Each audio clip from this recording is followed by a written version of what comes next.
Hey, and welcome to another Firefly video tutorial. Today I'm going to show you a more in-depth look at how to wrap different types of shark's teeth. My old video kind of goes too quick, so this one's a little bit more slowed down, I guess. I have three types of wire here. It's all dead soft. My thinnest is 28 gauge. I have 22 gauge and also in the middle a 24 gauge. It just depends on what type of shark teeth you're using. The bigger guys like this, I'd probably use the 22 gauge. But some of my smaller guys, I might move down to the 24 gauge. Alright, so let's see, kind of look at what you've got here, and maybe what we're going to start with is a pretty simple one. These are what I would consider simpler just because they've got wide ends, so something that your wire can really grip onto. So you see how these sides are pretty long, and that really helps hold everything in place.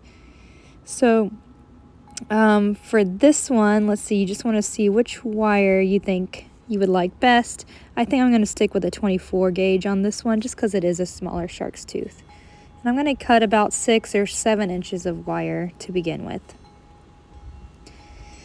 So I'm going to hold it from the front like this and have a piece of wire down the back, just a few inches here. And I'm going to have the long piece on top. I'm going to take this long piece and I'm going to fold it over one side.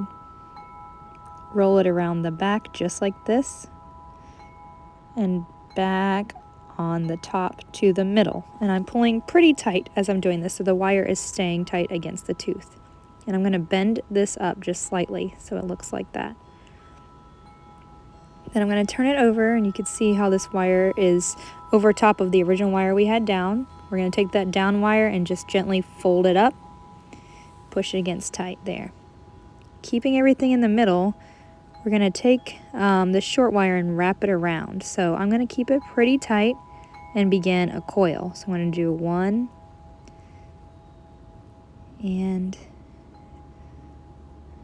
one more here, I think. Yeah, keeping your coils pretty tight. You just really want to keep some good tension on this wire.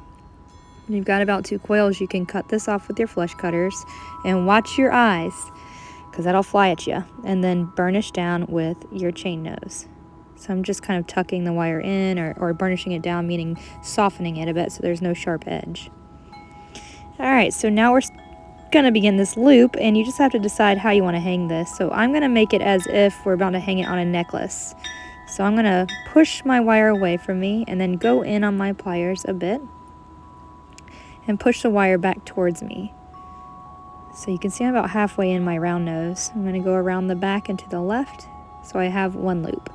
Now I'm going to continue this wire around. You don't have to do this part, but I do think it's a nice look. It's just the way I tend to do it. So I've got 2 loops on the top here. Something like this. Now I'm going to put my pliers back in place and coil my wire around the neck all the way down to the shark's tooth. And notice how I'm taking it off and repositioning. Also notice how my wire isn't bending one way or the other. The neck is staying straight, so just be careful you're not putting too much tension on that neck. You just want your coils to lay right on top of that. I am making my coils tight though. And once you get pretty far down, you should be able to do the rest by hand, as long as everything doesn't move. So you see how that loop is still kind of where it should be. So I went down and then I came back up here. Move everything and adjust it. And I'm going to stop right here at the base of that loop so I could tuck my wire inside. So I'm going to cut it and then gently, once again, burnish down that sharp piece. And then adjust everything. So you can see now we have a loop that could simply be strung on a chain or a cord. No other attachments needed. If you want to add a little bit extra, you can bend these wires by turning inside and then again doing that on the opposite side. This is not necessary unless your tension is very loose. When you do this, be extremely careful that you don't mar your metal. Get a good grip because it can slip and cut your metal. But this is what we've got here. So that's one way to wrap a tooth with nice long edges here. So those guys are easiest. But what if you have a tooth like this that's pretty straight and missing almost a side on one side here? Well, we can kind of do it like this, but we're going to add one extra wrap inside of this. So for this one, because it's a bit bigger, I'm going to go with my 22 gauge wire. You just use your finger to straighten it all out. All right, and once it's all nice and straight, again, this is dead soft wire, so it's pretty easy to straighten with the heat of your fingers. But again, about a 6 or 7 inch piece, maybe a little bit more. We're going to leave, again, a little bit of a tail down here on the back side, just like we did before. And we're going to bend it over to the side, just like we did before, so right on the side. However, when we start to bend here, you'll see it's starting to slip. It's much harder to grip this. So you just got to find a good way to keep that tension of that wire right on that tooth. So I'm going to hold it this way. Now I'm going to bring it around, but instead of going back up like before, I'm going to bring it horizontally all the way across the tooth, then around again, and then up. So just like this. We have one extra little wrap in here. I'm going to bend it up at the top so it looks kind of like this. So this guy is essential for holding everything in place. So we still have this back wire, but we have two going around the back now. And the back piece that we have, we're going to bend up just like before. Kind of keeping everything in the middle as much as possible. And again, I'm going to wrap it around once. So I'm coiling it. And one more time. It's a little bit harder, so I think I need to, so see that gap here? I'm going to take my chain nose and get that coil tight because I don't want that neck moving around a lot. So I'm going to tighten that up and try to get one more little coil in here. All right, let's see. So that should be pretty good. And I'm going to cut off the short tail here that we were just coiling with. And I'm going to burnish that down. But now notice how the neck is still kind of moving around. Like if I go like this, it's moving. And I don't like that it's not very tight. So in order to fix that, I'm just going to take my 28 gauge wire here. Straighten it out again. And I'm just going to cut a little piece, maybe 4 or 5 inches. This might even be a little bit too long, but just a short little piece here. I'm going to turn my tooth over on the back side, and I'm going to try to get this wire underneath these two wires here. You just have to wiggle it around until you get it through, so here we go. And I'm going to push this wire about halfway through. Okay, so you have something like this. I'm going to pull it up towards the top. And I'm gripping these two wires together, the bigger, thicker wires, so that I'm pulling those together so they stay in the middle. So right underneath here is where I have it. And I'm going to take one side of my little wire, my thin wire, and just coil it.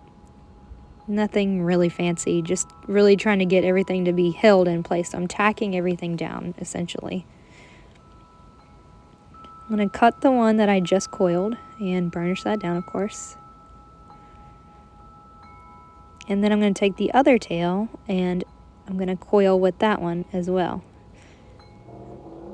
I'm pulling this pretty tight as I go because, again, I want to tack the neck in place so it stays in the middle. Once I've coiled that a few times, it's time to cut it.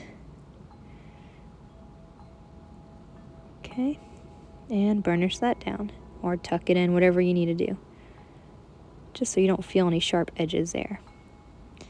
All right, so now it's more in the middle and it's a lot stronger, so it's not moving, you see, so it's moving all around.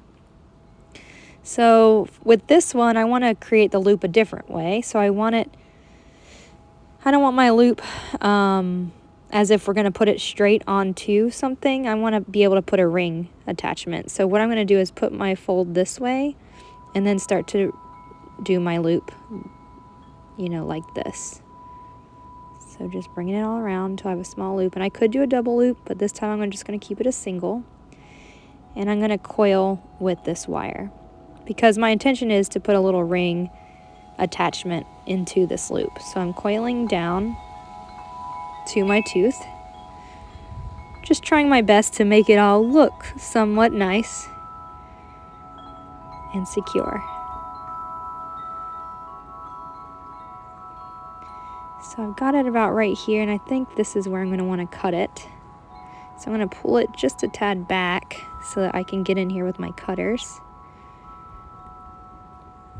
And I'm just going to try to tuck this little piece of wire in. So our loop is facing us now, whereas before it was kind of perpendicular to the tooth. Now it's parallel to the tooth, if that makes sense. And that's because I want to add a jump ring to the top. This just gives the tooth a little bit more swing as a pendant. I want to take 2 chain nose pliers and twist my loop open, my ring open, and then I'm going to use that to put it flush together again.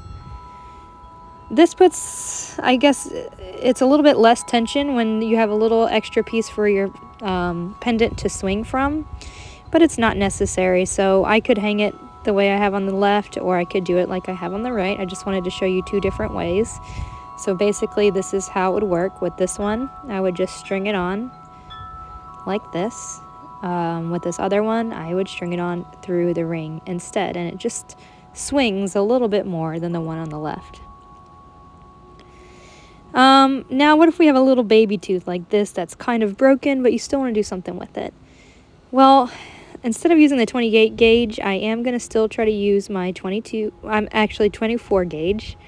I'm going to cut a small piece, again, maybe 5 inches or so on this one because it's small. So taking my 24 gauge, just like we've been doing, little tail on the bottom, doesn't need much.